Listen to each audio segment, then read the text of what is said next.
I searched every airport in Europe and booked the cheapest route to Asia. China Southern was the result. One of the world's biggest airlines, yet barely known in the West. From air marshals wearing body cams to genuinely surprising moments on board.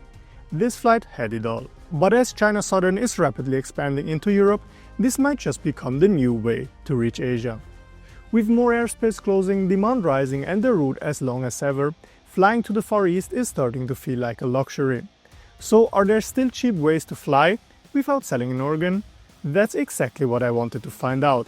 And so I end up spending hours comparing flights from Europe to Asia. Obviously, I had to limit this challenge to East and Southeast Asia, because otherwise I could just book a €35 Ryanair flight from Athens to Tel Aviv and call it a day. To make it even a bit more fun, I added two rules. Number 1. The flight to Asia has to be direct. And number 2, it has to take place over Easter. So Good Friday, Saturday, Easter Sunday or Monday. During this time, basically all of Europe has time off, and most countries are on spring break, so prices are usually astronomical. Also, I just book a month in advance, which doesn't make things better for my poor credit card. Still, I had to start somewhere, so I begin by checking flights from major airports like Frankfurt, Paris and London. Not surprising, they're all more expensive than a month's rent in the center of a Western European city. Scoot is usually an affordable option from Athens to Singapore, but even that route was overpriced during Easter. Istanbul didn't have anything worth booking either, regardless on whether you still count it as Europe. However, there were some true gems. Rome to Shenzhen was 463 on Hainan Airlines, Warsaw to Seoul around 600 with LOT Polish, and Prague even had something for about 350. I was close to choosing the Prague flight until I found something even better. From Budapest to Guangzhou on China Southern Airlines for 205 Swiss francs, that's about 220 euros or 250 USD. Economy class including luggage and seat selection. Well, to be completely honest, technically I booked from Budapest to Shanghai with a stopover in Guangzhou. However, since Guangzhou is already in Asia, I'd say it counts. Anyway, it's not about flying to China, because China Southern is mainly a hub airline that gets you around to 200 destinations across Asia, including Bangkok, Manila, Tokyo and plenty more. The first obstacle was getting our tickets, because buying and managing the flight was quite frustrating, as the website feels like it was built before usability was invented. But somehow we got through it. Budapest, here we come. Another obstacle, the cheapest flight from our location in Zurich to Budapest would have cost almost double the flight to China. So we went with the comfortable option of a 15 hours Flixbus ride through the European continent for €140. Originally, we were supposed to arrive just before midnight, but thanks to Easter traffic, we roll into Budapest at 5:30 in the morning. So totally sleep deprived, we head to the hotel we had pre-booked for the night, take a shower and the shortest nap imaginable. Shortly after, we see ourselves checking out already and pretending we're ready for a long-haul flight.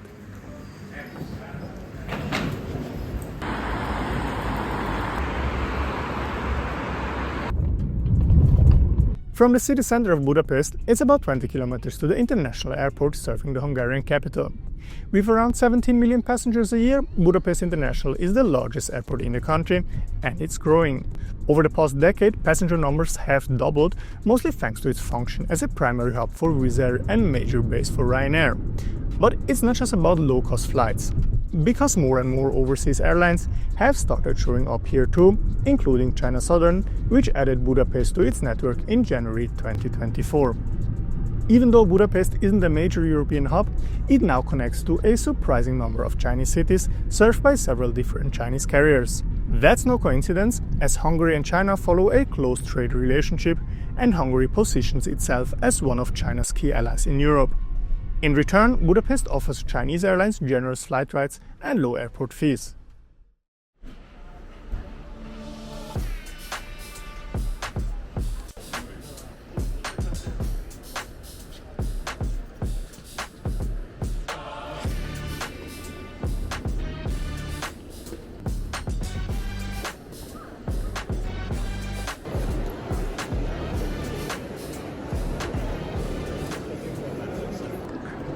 Yeah, we're on the wrong terminal.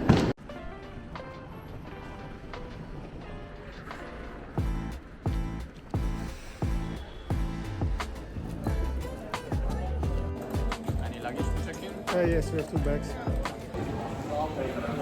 So we just checked in already. Took like 2 minutes. The agent was friendly. Didn't want to see any paperwork apart from our passport.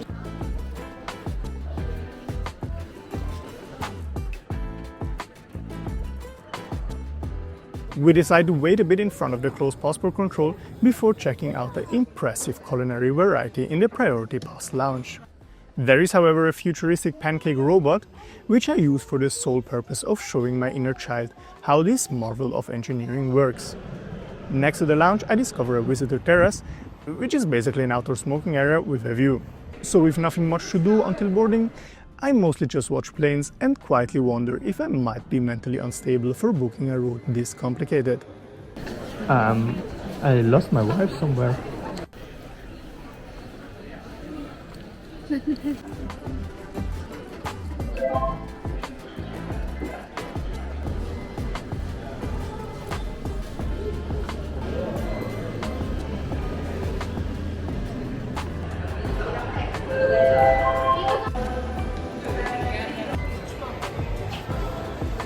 Right.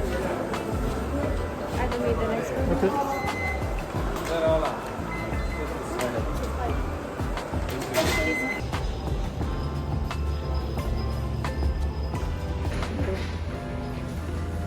Tschüss.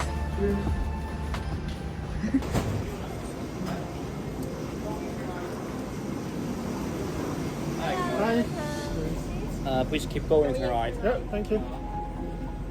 Bye.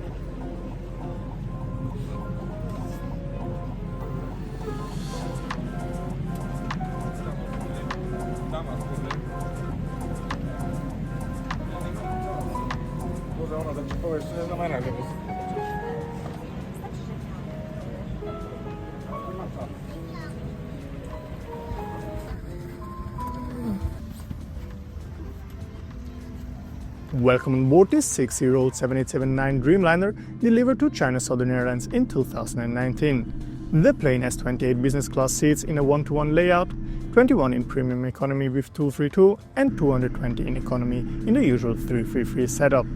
Even in our economy class seats, 58K and 58J, the legroom is solid with 81 centimeters or 32 inches. That's more than what most premium airlines like Qatar, Turkish, Etihad and British Airways offer on their 787s. You simply onboard will be video recorded. Treaty sanctions such as warning, penalty, or security detention. Vendors will be prosecuted for criminal liability. 空中服务将在起飞后20分钟开始，着陆前30分钟。 I'm feeling a bit intimidated, but overall it's going well so far. The crew's nice, the cabin looks decent, and maybe you've already spotted the air marshal, drop it in the comments, more on him later. We've got a tray table that's clean, nice headphones, a big screen for in-flight entertainment, and a power socket. Everything works, so no complaints so far. Well, except for one thing. Something I really don't like about the 787 is that the crew can dim your window remotely, which is honestly kind of annoying. And for some reason, Chinese airlines love to darken the entire cabin even during taxi, sometimes even during the whole flight.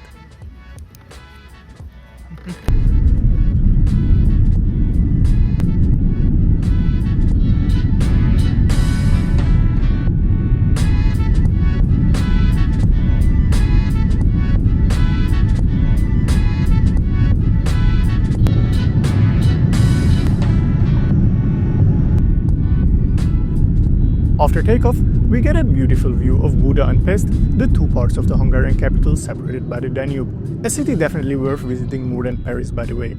As we climb into the sky, I check out the Inflight Entertainment system, which features a decent number of movies and TV shows. There is a selection between Western and Asian productions, and of course, my favorite part, the flight map. Apparently there's also Wi-Fi on board, but the network name feels a bit off, to be honest. I tried to follow the instructions and all, but the right network was not shown to us on both our devices. Unfortunately, that's how it will stay for the rest of the flight. While Pajaaree is watching Gladiator 2 at 8 times the speed, I just can't bring myself to use those airline headphones.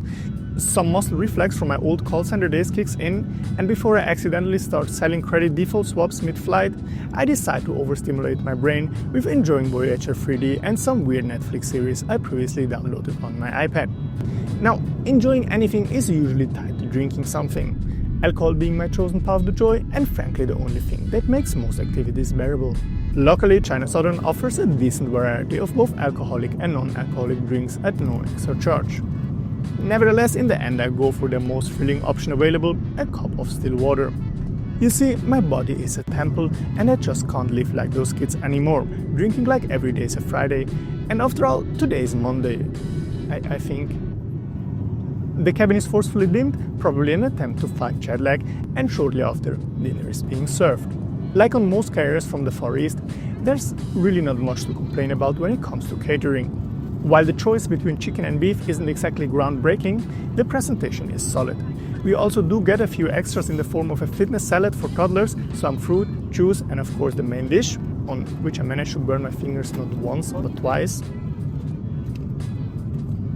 Despite its bland appearance, the meal didn't taste too bad after all. The same goes for the chicken, which was absolutely edible. After once again skipping a Lou review, I head back to my seat, try to find some relaxing music and to get some sleep. The recline is solid, but even in my state of extreme exhaustion, thinking I'd get a decent rest in an economy seat was delusional at best. Roughly 6 seconds later, or so it feels, a full breakfast is being served mid-flight. I'm expecting maybe some yogurt or a steamed bun, but we're treated to the very Chinese dish of schnitzel with potatoes. The other option is beef, suspiciously similar in taste to the dinner just served previously, but again, no complaints. We're getting 2 full meals after all. Also, drinks are served throughout the flight, which is nice, although it did mess a little with my beauty sleep. One crew member I didn't dare to film is the air marshal, who is roaming the cabin regularly. There's not much official information about them online, but apparently China Southern deploys onboard security officers on at least some of their flights. Security measures can get pretty tight on China Southern Airlines, especially when there's any kind of special cargo on board. While this might seem a bit unsettling, I'm really in no position to criticize. After all, I'm filming on a plane too. But overall, I had an enjoyable experience. The flight was on time, the service was nice, and the price was unbeatable. Still, saying something positive about China online can easily trigger people. And just to be clear, I'm not making any political statements here, and I'm not trying to sugarcoat anything. My content is purely about the in-flight experience. Whether or not you want to fly through China is entirely up to you. After all, China Southern is a state-owned airline. It originated from the former CAAC Airlines, which was split into this big three: China Southern, China Eastern, and Air China. A fast-growing subsidiary of China Southern is Xiamen Airlines, which I flew with from Xiamen to Paris last year. Click here to see how that went. Thanks for watching and see you soon.